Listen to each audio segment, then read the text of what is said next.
우리 사랑하는 성도님들, 지난 한 주간 잘 지내셨습니까? 저도 역시 여러분 기도해 주시고 또 은혜로 늘 배려해 주셔서 오늘 이렇게 건강히 말씀을 잘 전할 수 있게 되어서 감사합니다. 조금 지나고 보니까 1부보단 2부, 2부보단 3부가 조금은 더 편합니다. 조금씩 더 가라앉지 않나 생각이 듭니다. 특별히 오늘은 9월이 시작되는 9월 1일이고 첫 번째 주일이라 이러저러한 생각이 많이 듭니다.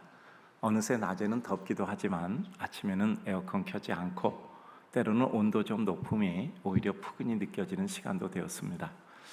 어느새 2주간 후면 추석 된다 하는 마음도 드는 시기입니다. 삶의 시간이 이렇게 흐르는구나 하는 생각도 듭니다. 자연의 정확, 변함없는 순환의 흐름에 기대도 있고 외경의 심정도 듭니다. 인생의 감격과 기쁨 그리고 영광은 무엇인가 생각합니다. 원하는 것 먹고 마시고 누린다 해도 우리 인생에는 병고의 고통, 그리고 갑자기 사고, 상해, 논란과 아픔, 이루지 못한 꿈의 슬픔과 또 이룬 꿈이 무너지는 낙담의 지경 당하기도 합니다. 인간 관계의 원활로 기쁨도 누리지만 그 관계가 오히려 우리들에게 고통을 줄 때도 있습니다. 어제 기쁨이 오늘의 슬픔 되기도 하고 오늘의 슬픔이 내일의 기쁨도 되는 삶의 구성 앞에 인생은 자신의 뜻이 맞다 아니다조차 혼미해지는 삶의 혼돈에 빠질 때도 있습니다. 하지만 성도의 삶은 분명한 것이 있습니다. 우리 성도는 하나님의 뜻과 섭리에 의하여 움직여지는 여정입니다. 내가 원해도 원치 않아도 하나님은 그 방법과 시간표에 따라 우리 삶을 움직여 가십니다. 인생의 지혜는 그 하나님의 뜻을 알고 함께 진행하는 것입니다. 인생의 거룩은 그 하나님의 기쁨과 슬픔의 리듬에 우리를 맡기는 것입니다. 그것이 진정으로 우리를 위한 하나님의 뜻을 알고 감사와 감격 누리며 사는 것입니다. 우리는 오늘 본문 말씀을 통해서 인생을 살아가는 성도의 감격과 영광은 무엇인가를 사도 바울이라고 하는 치열한 복음 위에 살았던 믿음의 인물 마지막 즈음에 이룬 삶의 회고를 통해 살펴보고자 합니다. 오늘 본문 내용은 이렇습니다. 30여 년 동안이나 복음 증거를 위하여 삶을 투신했던 사도 바울. 그러나 인간적으로 그에게 주어진 마지막 결과는 차가운 로마 감옥의 고통에 처한 구덩이에 던져진 순교의 순간이었습니다. 이와 같은 것을 하나님의 은혜로 마음속에 받아들이며 그의 가슴속 소회를 기술하고 있습니다. 인간적으로는 쉽지 않은 시련에도 불구하고 그에게 느껴지는 것은 내가 이제까지 고통하며 고생을 겪으며 살아온 나의 삶은 한갓 헛것이 아니었다라는 것입니다.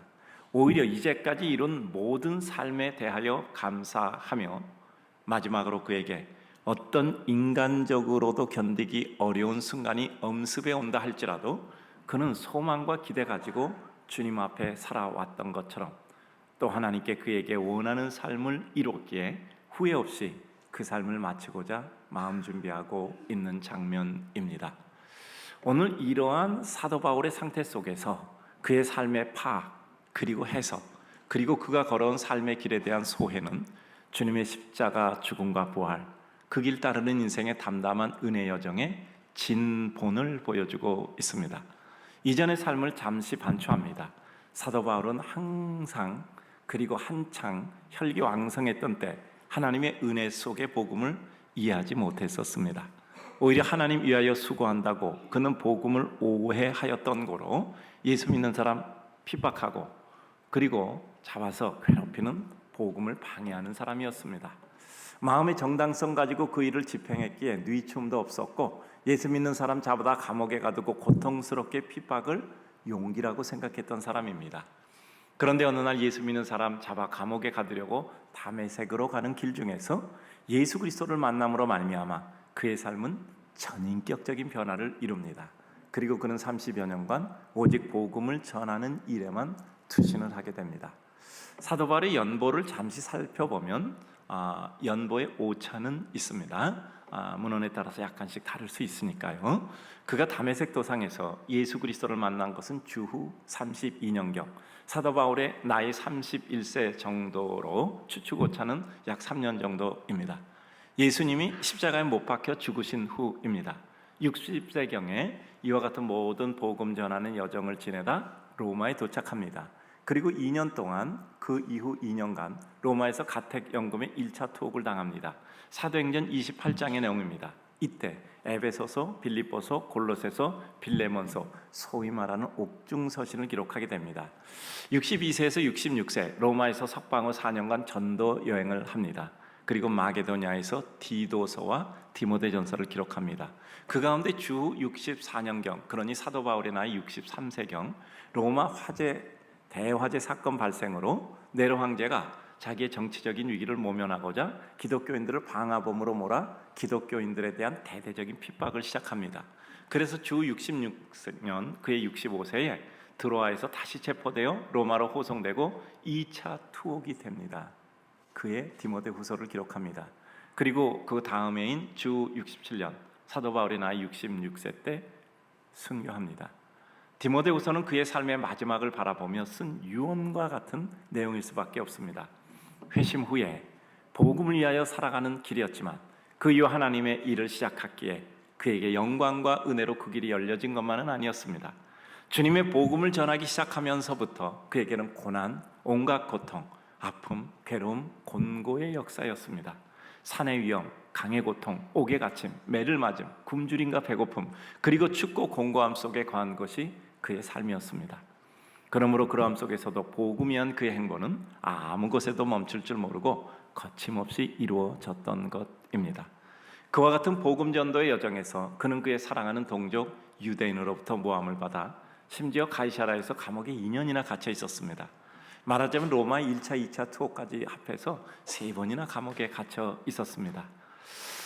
그래서 이 가이사라에서 풀려나와 복음전도 여행과 성경을 기록하고 로마에 호송돼서 또 1차로 2년간 옥고를 치르게 되고, 그런 중에 하나님의 섭리 속에서 로마 감옥에서 추록하고 좀 더 쉬고 싶었던 때이지만 요청에 따라서 그는 그가 세웠던 거룩한 하나님의 교회들, 로마 교회들 돌아보고 교회를 강하게 하기 위한 행군을 멈추지 않았습니다. 그러다 말씀드린 대로 2차 투옥을 당하고 이것으로 말미암아 그는 마침내 그의 죽음의 장면을 맞이하게 됩니다. 사도 바울의 삶에서 그에게 서서히 마지막 순간이 다가옴을 느꼈음에도 불구하고 그는 하나님 앞에서 그의 감정을 담담하게 유지하고 삶의 소회를 감사와 감격, 영광으로 기록하고 있는 것입니다. 간결한 내용이지만 오늘 본문 속에 요약되어져 있습니다. 이 내용을 좀 더 살펴보아 우리 성도의 삶에서도 감격과 영광은 무엇인가를 생각하여 하나님의 은혜를 함께 나누고자 합니다. 먼저 생각합니다. 인생의 때를 알고 자신을 파악하며 그 때에 맞는 생각과 할 일을 완성하는 지혜를 우리들에게 먼저 파악해야 합니다. 자신의 각양의 때를 알고 그에 맞는 일을 이루면 영적 대가의 은혜며 지혜입니다. 디모데후서 4장 6절을 보면 전제같이 내가 벌써 부어지고 나의 역할은 다 부어져서 없어진 거예요. 나의 떠날 시간이 가까웠도다 라고 말씀하고 있습니다. 사도 바울은 자신의 때가 이제 떠날 때가 가까워 온 줄 알고 그 시간에 그가 해야 될 일이 무엇인가를 알고 그것을 이루고자 했던 것입니다. 기쁨, 슬픔, 스쳐지는 모든 소회보다 먼저 다가온 것은 내가 이 마지막의 때에 무엇을 해야 되는가라는 그의 사명감 속에 다음의 계획과 행동이었던 것이죠. 사도 바울은 회개 때 주님 만나 회개합니다. 사역 때 놀라운 은혜에 힘입어 사역합니다. 마침내 순교의 때가 다가왔을 때 하나님께서 그를 부르실 그날을 생각하며 하나님 앞에 그 마음 정돈하고 그 모든 사역을 정돈하기 위해서 서신으로 다시 한번 사랑하는 제자 믿음의 아들 디모데를 세우고 믿음의 백성을 격려하여 세우려는 계획 가지고 이 글 쓴 것입니다. 주님 만나서 다메섹 도상에서 거꾸러짐으로 말미암아 진정한 회개를 이룹니다. 사역의 기회가 주어졌을 때는 숨가쁘게 달려가 그에게 주어진 역사를 이룹니다. 순교의 때에 두려움 대신 편한 마음으로 삶을 정돈하고 회고하여 하나님께 감사하고 있습니다.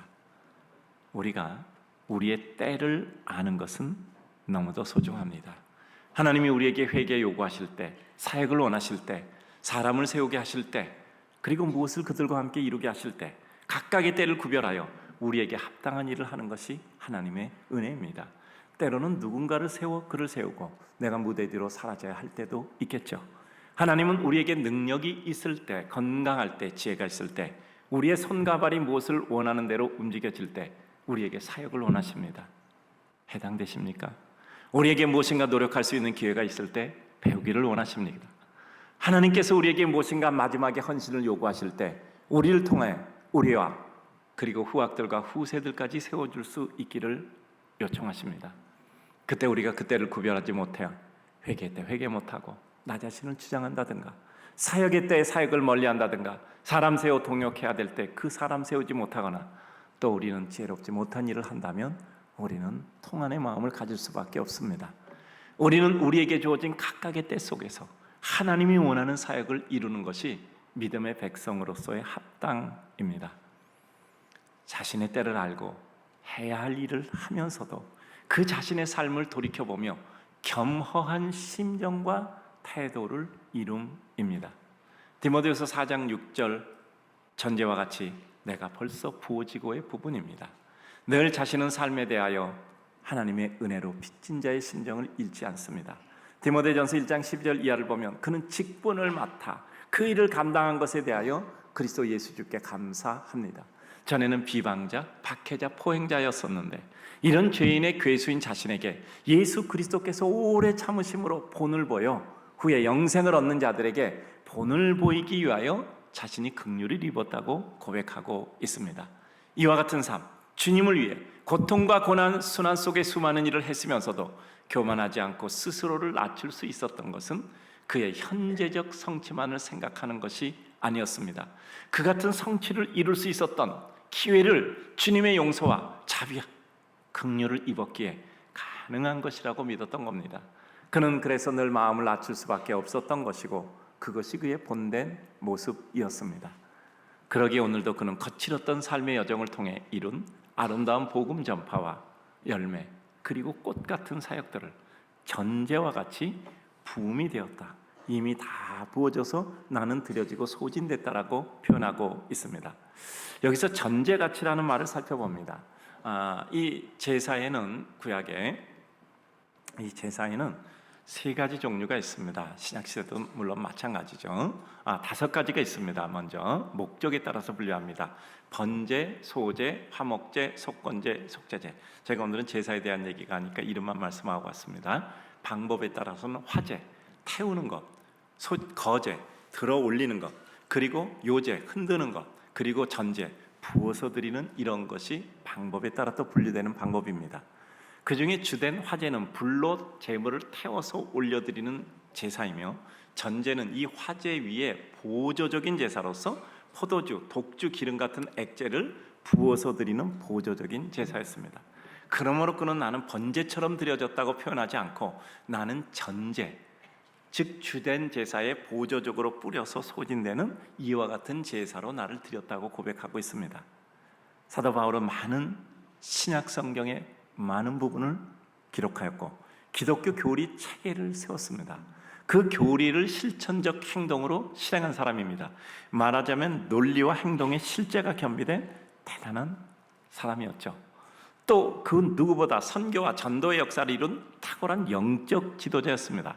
자신은 다만 보조적으로 주님의 역사를 위해 조그맣게 사용되었다라고 고백하는 겁니다. 그 조그만 사용을 위해 그를 다 부어드릴 수 있는 기회 얻게 되어서 감사하다 고백합니다. 이런 겸허한 마음 자체가 그가 하나님께 사용될 수 있었던 이유입니다. 모든 수고한 후에 그것이 내 수고가 된다면 하나님과는 아무런 관계가 없는 것이지요. 그래서 수고 다 한 후에 그것이 하나님의 은혜로 이루어진, 나는 다만 조그만 위치에서 사용된 도구에 불과하다는 마음이 짚혀지면 우리는 주님께 사용됐던 우리 인생의 단 한순간이라도 주님께 수고할 수 있는 기회를 가졌던 것입니다. 왜 우리가 겸손하지 못할까요? 공로주의, 공적사상 때문입니다. 기독교에서 가장 조심해야 될 것 중에 하나가 바로 공로주의, 공적사상입니다. 값없이 우리를 구원해 주신 하나님의 대속, 구속의 은혜가 아무런 의미가 없어집니다. 이와 같은 마음에 빠지면 우리는 주님께서 우리를 위해서 값없이 구원을 주셨으니 우리도 역시 그렇게 살아야만 하는 것이 기독교적 구원과 삶의 논리입니다. 내가 한 일 주장하면 해결이나 도움이 되지 않습니다. 내 입장에서 내가 한 일만 생각하면 섭섭하고 억울하고 왠지 마음에 차지 않습니다.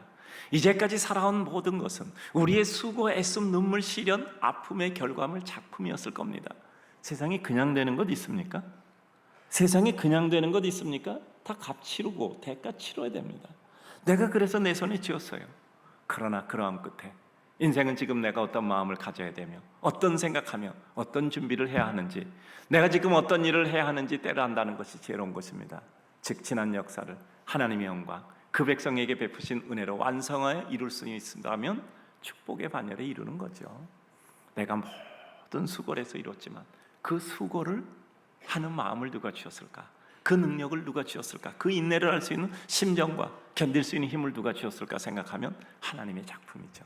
우리 봉헌기도 할 때 그런 기도하잖아요. 하나님, 우리가 하나님께서 능력 주셔서 지혜 주셔서 그리고 우리 삶에 총명과 은총을 주셔서 이와 같이 우리의 일을 할 수 있었음을 감사합니다. 그래요. 수고하고 애쓰고 참고 그리고 뿐만 아니라 능력이 있었고 지혜롭고 총명해서 그 일을 이룬 거 맞습니다. 놀지 않고 그리고 잠을 덜 자고 수고해서 이룬 건 맞습니다. 그러나 그 마음, 그 인내, 그 마음의 기쁨과 감격을 누가 주셨습니까? 하나님이 그런 마음 주지 않았다면 우리가 지혜로울 수 있겠습니까? 능력이 있겠습니까? 인내할 수 있겠습니까? 그 근원을 생각하니 그 모든 것이 하나님의 은혜였습니다. 이것이 우리의 진정한 파악, 이해, 인식, 깨달음이겠죠. 그것이 이루어질 때 우리는 하나님 앞에 나아갈 수 있을 뿐입니다. 쉽지 않으나 영화로운 것이 하나님의 뜻에 사용되는 감격과 기쁨의 최대화입니다. 즉 내가 하나님께 사용됐다는 것이 가장 큰 기쁨이다. 내가 어떤 수고를 한 것이 아니라 하나님이 어떻게 수고할 기회와 은혜, 자비, 긍휼의 축복을 주셨는가가 내 깨달음의 영화로움입니다. 두 번째입니다. 여한과 후회가 없도록 해야 할 일 다 하고 그 가운데서도 믿음을 지킨 것이 성도의 감격과 영광입니다. 나는 선한 싸움 싸우고, 즉 7절에 나는 선한 싸움을 싸우고. 우리 믿음의 백성은 어차피 이 세상에서 영적 전투 속에 살아갑니다. 지상교회 전투적 교회라고 합니다. 사단의 세력과 영적 전투, 그 가운데 주님 역사 이룹니다. 그러나 우리는 선으로 악을 이겨야 됩니다. 뱀 같은 지혜가 있지만 비둘기 같은 순결함이 동시에 있어야 합니다. 그래서 이것이 우리에게 선한 싸움이 되어야 합니다. 우리가 선한 싸움을 싸우다가 자칫하면 우리는 승부에 지나치게 집착하다 이기긴 이겨야 됩니다. 그런데 우리는 그 사이에 망가져 괴물이 되면 안 돼요. 어떤 죄의 일을 해도 그것으로 믿음 다 망가뜨리고 관계 다 망가뜨리고 결국 하나님께 우리가 소득할 것이 없다면 그것은 비극이죠. 이 세상 내 욕심, 내 욕망 이루려는 싸움이 아닙니다. 주님 위해 내 모든 생각, 유익, 내 시원함이 아니라 잠시 주님께 사용되기 위해 내가 주님께 용병으로 나가 그 선한 싸움에 사용되는 것이 우리의 싸움입니다. 나의 달려갈 길을 마치고 선한 싸움을 싸우는데 그것을 결국 끝까지 다 한단 말이에요. 달려갈 길을 마치고 해요.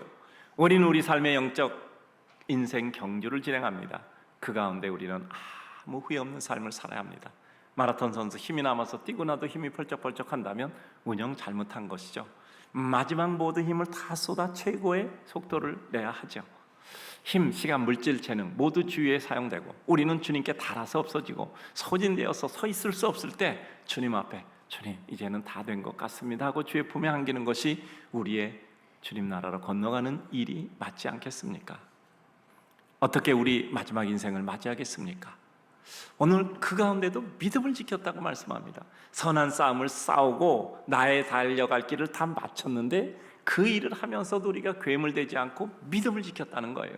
이기기만 한 것이 아니라 선한 싸움으로 선하게 이겼다는 거죠. 이러하니 사도 바울은 자신의 삶이 이제 마지막 순간에 도달했을 때 후회 여한 없이 하나님 나라에 입성할 마음 준비하고 있는 겁니다. 그 중에도 감격 속에 영광을 기대하고 기다리는 겁니다. 우리가 어떤 종류건 마지막 순간에 내가 할 일 다 했고 그 가운데도 믿음 지켰으니 이제는 주님 영광 나라에 임할 것을 기대하여 기다릴 수 있다면 현재가 아무리 고통과 누추한 인간의 모습일지라도 너무나 감격스럽고 기대되는 영광의 백성의 모습입니다. 우리 인생은 결국 세상에 있으나 영원한 나라에 있음을 우리는 믿고 확신하기 때문입니다. 이 교회에 있으면서 제가 좀 적잖이 충격됐던 순간이 있어요. 어느 해인가 아주 참 드문 일이었죠. 자주 있는 일은 아니었습니다. 한 주간 일주일 사이에 40대 남성이 3명이 세상을 떠났어요. 40대 남성이 3명이 그 한 주간의 세상을 떠나서 장례를 진례했습니다. 한 분은 해외에 출장 갔는데 그 출장지에서 잘못해서 그 현장에서 실족해서 세상을 떠났어요. 결국 그 시신이 한국으로 와서 장례를 치렀죠. 두 가정은 두 분 다 40대인데 몸이 아프셔서 세상을 떠나셨습니다. 유치원 다니는 아이, 초등학생 아이들도 있었어요. 정말 인생이란 알 수 없더라고요. 그 40대 남성, 어린아이들 있고 또 멀쩡하게 출장 갔다가 또 몸이 아파서, 그때 도대체 우리가 산다고 하는 것이 무엇일까 하는 생각 아니할 수가 없었겠죠. 그러나 우리는 하나님의 뜻을 신뢰할 수밖에 없습니다. 시간 지나면 우리는 우리에게 주어진 하나님의 뜻을 그 시간 뒤 저 멀리서 깨닫는 경우도 많습니다. 우리 성도님들도 그렇지 않습니까? 당시에는 깨달을 수 없었던 일, 시간이 지나면 그때 왜 그런 일이 있었을까 깨닫게 될 일 있을 것입니다. 자, 우리 화면을 보시기 바랍니다. 우리가 우리의 때를 알고 겸비히 주어진 여건과 현재라는 시간 속에서 우리의 모든 것을 때를 따라 아름답게 이룰 수 있다면, 우리는 우리에게 부는 바람 따라 꽃잎처럼 꽃잎 흩날리듯 흩어져 간다 해도 아름다움과 영화로움으로 우리를 주님께 올려드리고 갈 수 있다고 믿습니다. 우리에게 어떤 때가 주어졌을 때 겸비하게 이 모든 것이 때를 따라 아름다울 것이다 라고 믿고 이룰 수 있다면, 그 꽃잎이 그저 어느 날 흩날리듯 날아간다 해도 그 가운데 우리는 아름다움과 영화로움을 누릴 수 있잖아요. 언제나 노래처럼 부르잖아요. 꽃은 줄기에 붙어 있을 때나 떨어져 바람에 날릴 때나 바닥에 떨어져 있을 때나 다 아름답습니다. 가장 아름다운 것은 그것이 기억되는 마음속의 꽃입니다. 그 꽃은 열흘을 못 가요. 그러나 마음속의 꽃은 영원해요. 항상 생각하는 그 인상의 꽃이 가장 아름다운 겁니다. 우리 인생의 영혼이라는 것도 마찬가지잖아요. 우리 삶은 어차피 스쳐가는 것이고, 그런 가운데 우리에게 남은 영혼은 하나님의 영원한 은총 가운데 최고의 아름다움을 구가하게 되는 것이죠. 마지막입니다. 의의 면류관을 기대하는 삶입니다. 의의 면류관이 예비된 삶. 8절, 이제 후로는 나를 위하여 의의 면류관이 예비되었으므로 라고 말씀합니다. 사도 바울이 곤고와 고통 속에서도 이와 같이 꺾이지 아니하며 그의 삶의 기쁨을 가질 수 있었던 것은 그의 가슴을 뛰게 만드는 하나님께서 그를 위하여 예비해 놓으신 영광의 의의 면류관이 그 앞에 늘 어른거렸기 때문입니다. 고통이 문제가 아니라 고통 뒤에 있는 은혜의 역사를 향하여 달려가는 겁니다. 우리 앞에 어떤 아픔이 있어도, 어떤 곤고와 눈물이 있어도 그 곤고와 눈물 뒤에 있는 하나님의 영광스러운 의의 면류관을 볼 때 우리 눈에는 그 면류관과 하나님의 의의 기쁨이, 칭찬이 기다리는 것이 우리 앞에 징검다리나 게을물을 별것 아닌 것으로 여기게 합니다. 표대를 향하여 가는 자, 그 표대가 보이는 것이지 강풍의 바람과 아픔과 시련이 우리를 가로막지 못합니다. 그 예비된 면류관을 명확히 판단하시는 주님이 내게 정확히 주십니다. 주 곧 의로우신 재판장이 그날에 내게 주실 것이다. 여기서 가장 중요한 것은 의로우신 재판장입니다. 주님은 의로우세요. 정확하고 명확하십니다. 공평하십니다. 사람들처럼 구분자를 손에 쥐고 그것을 가지고 재지 않습니다. 바른 정확한 평가, 사랑과 위로, 격려의 자를 손에 쥐셨습니다. 불꽃 같은 눈으로 정확히 그리고 따뜻이 우리를 바라보시고 은총과 위로와 격려의 면류관, 우리의 화관을 주시는 것입니다. 그러기에 우리는 죽음을 능가하는 십자가의 짐에 대한 강력한 동기를 부여받습니다. 영혼을 사모하는 자에게 주어지는 하나님의 은혜의 용기를 우리는 부여받습니다. 우리에게 바라볼 영원한 목표가 생길 때, 내가 달려가야 할 하나님의 소망이 생길 때 우리 앞에는 죽음을 능가하는 강력한 동기, 영혼을 사모하는 용기가 생깁니다. 여러분, 요새 6개월 동안 우리 특별히 정하고 기도하잖아요. 새벽이고 저녁이고 또 이렇게 각 예배 시간마다 간절히 우리 기도하잖아요. 말씀드렸잖아요. 11월 말까지 특별히 시간 정하고 우리 기도하자. 제목 하나 정하고 기도하자. 그러면서 뭐라고 말씀드렸습니까? 6개월이 끝날 때 다른 모든 것, 그 중에서도 딱 한 가지라도 남는데 그게 뭐냐면 선명한 길을 보자. 내가 가야 될 선명한 길을 보자라는 것입니다. 흔들리는 것, 선명한 길이 없어서 그래요. 분명한 표대가 없어서 그래요. 적어도 명확한 우리의 길을 보는데 어떻게 어떻게 가지 않고 견딜 수가 있겠습니까? 여러분, 비행기가 이제 이륙해서 이제 착륙하게 되잖아요. 떠나서 착륙하게 될 때 보면은 그 활주로를 따라서 가잖아요. 뭐 선명하게 표시가 되어 있으니까 밤에는 더 명확하잖아요. 육안으로 아래가 안 내려다 보이니까 불빛으로 쭉 인도해서 더 선명하게 인도해서 거기 이륙했던 비행기가 이제 잘 착륙할 수 있도록 하겠죠. 여러분, 길 보면 됩니다. 내가 흔들린다, 길이 명확하지 않아서 그래요. 내가 슬프다, 갈 길이 명확하지 않아서 그랬습니다. 다른 위대한 누구에게만 아니라 내게도 주시는 주님의 멸관 생각하며 나도 위대해져야 합니다.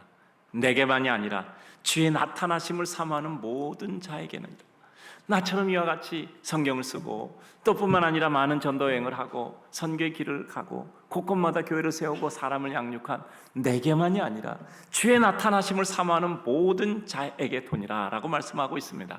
이 세상의 역사는 결국 용기 있는 사람에 의해서 쓰여졌던 것을 봅니다. 용기라는 것은 그냥 주어지는 것이 아닙니다. 하나님께서 주시는 은혜로 말미암아, 하나님이 주시는 능력으로 말미암아, 하나님께서 내 모든 것을 다하는 내 모든 최선으로 말미암아 주님으로 인하여 가능하게 얻어지는 것이 용기입니다. 그 면류관은 어떤 특정한 위대한 내가 꿈꾸지 못할 사람에게만 주어지는 것이 아니라 주를 사모하는 모든 자에게라고 말씀하고 있습니다. 오늘도 주님 사랑하는 성도들이라면 우리는 주님께서 우리에게 베풀어 주실 영광의 면류관을 기대해야 합니다.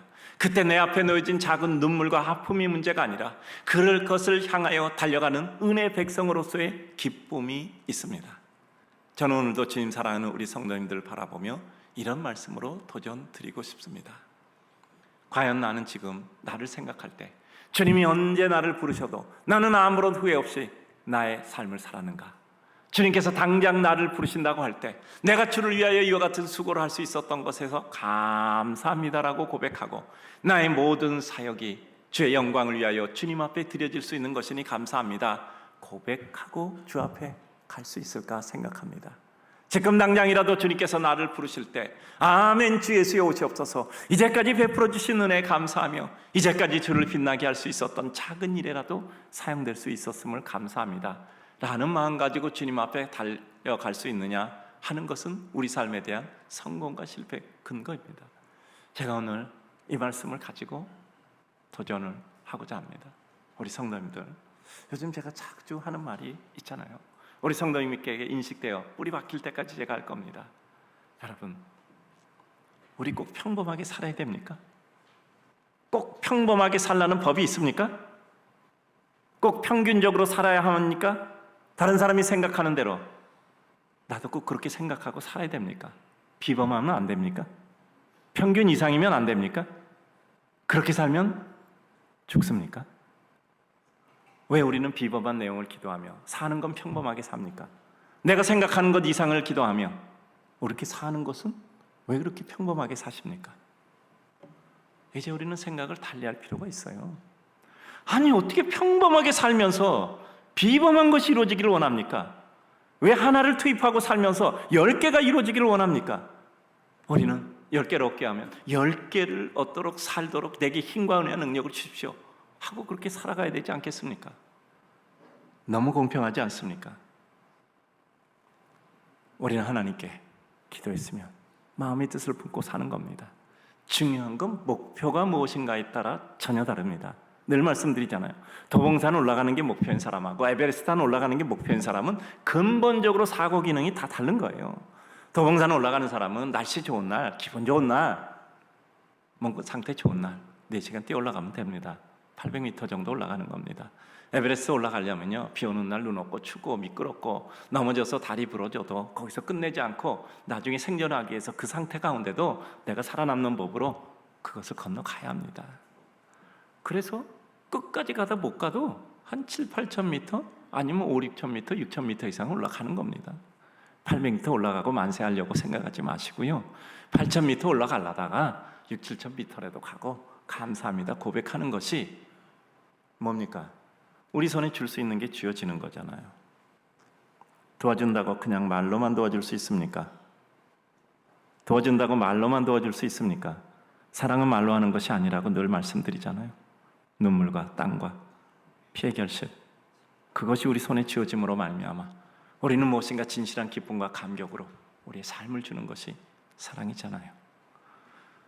오늘 주님 사랑하는 성도님들, 우리 성도들은 이제까지 그렇게 살아왔어요. 앞으로는 더욱더 마음에 생각해 봅시다. 저는 요즘 정말 마음에 도전이 들어요. 정말 평범하게 살아야 될 필요가, 이유가 반드시 있습니까? 비범하게 살면 안 됩니까? 평균적으로만 살아야 됩니까? 남들이 생각한 대로만 살아야 됩니까? 그렇지 않을 수도 있는 게 이제까지 살아온 삶의 역사고 인생이잖아요. 그러면 주님께 부름받고 주님께 은혜의 백성으로 은혜받고 주님께서 우리 마음속에 뜨거운 마음을 주시고 그 뜨거운 마음의 능력을 주실 때 우리가 해야 될 일이 무엇이겠습니까?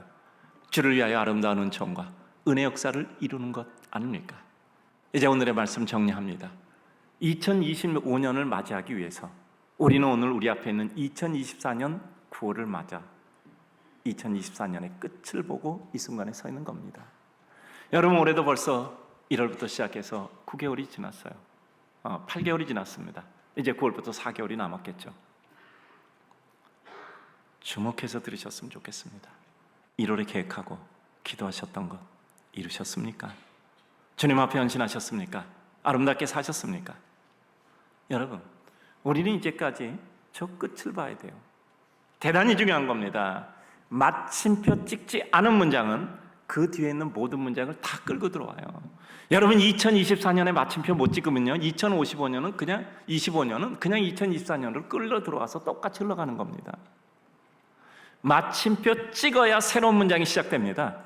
마침표 못 찍으면 그 이전 문장이 다 딸려 들어가는 거예요. 그 모든 것, 서술은. 그렇다면 우리 아직까지도 귀 있을 때 2024년 마침표 찍어야 되지 않겠습니까? 이미 여기까지 온 거 보니까 올해는 다 끝났네. 그건 우리의 삶이 아니에요. 그건 우리의 삶이 아닙니다. 2024년 8개월 지났으니 나머지 4달은 그렇게 가겠네, 끝났네, 내년에 새로 시작하지, 시작되지도 않습니다. 올해 마침표 찍지 않은 문장은 올해 그냥 딸려 들어오는 거예요. 내년까지도. 그래서 오늘 우리는 하나님 앞에 새로운 마음을 가지는 것입니다. 어차피 인생 한 번 왔다 가는 것입니다. 문제는 어떻게 주님 의식하며 주님 기쁘게 하려고 살았고, 또 주님께 어떻게 사용되었고 주님이 이루시는 어떤 일에 사용되었다 주님 앞에 가느냐 하는 것입니다. 우리의 모든 길을 달려가고 난 후에 후회 없이 나는 내 인생의 경주를 이뤘다, 주님께 사용됨이 후회 없고 나는 이제 더 할 수 있는 것도 없고 후련히 사용되고 서 있을 힘이 없어 주님 품에 안기자, 그것이 우리의 마지막이어야 합니다. 모든 것이 하나님의 은총이었다, 내게 그러한 삶 주셨으니 나 이제 영원한 면류관 기대한다 라는 감격의 소회가 있기 바랍니다. 한 가지 소망 분명합니다. 이 세상 떠날 때까지 주님의 일 하다 가시기 바랍니다. 누워서 주님 품에 안기지 않기를 주님의 이름으로 축복합니다. 예배드리다, 그리고 예배당 오다 가다, 무엇인가 남들에게 유익한 일 하다, 우리 여기 있잖아요. 무엇으로 남을 것인가를 생각하자. 그리고 우리는 적어도 우리가 이 세상에 왔을 때 누구에겐가 힘을 주고 세상 떠나야 되지 않겠습니까? 누구에겐가 용기와 위로와 삶의 희망을 줄 수 있는 일을 그들에게 주고 가야 되지 않겠습니까? 무엇으로 남을 것인가를 생각하고 누구에겐가 도움되는 삶을 이루고 남기고 전달하여 계승시키고 가야 되지 않겠습니까? 그 어떤 순간에 우리 삶을 회고하면 하늘의 영광이 기대되는 감격 속에 가슴 벅찬 하나님의 백성 되시기를 주님의 이름으로 축복합니다.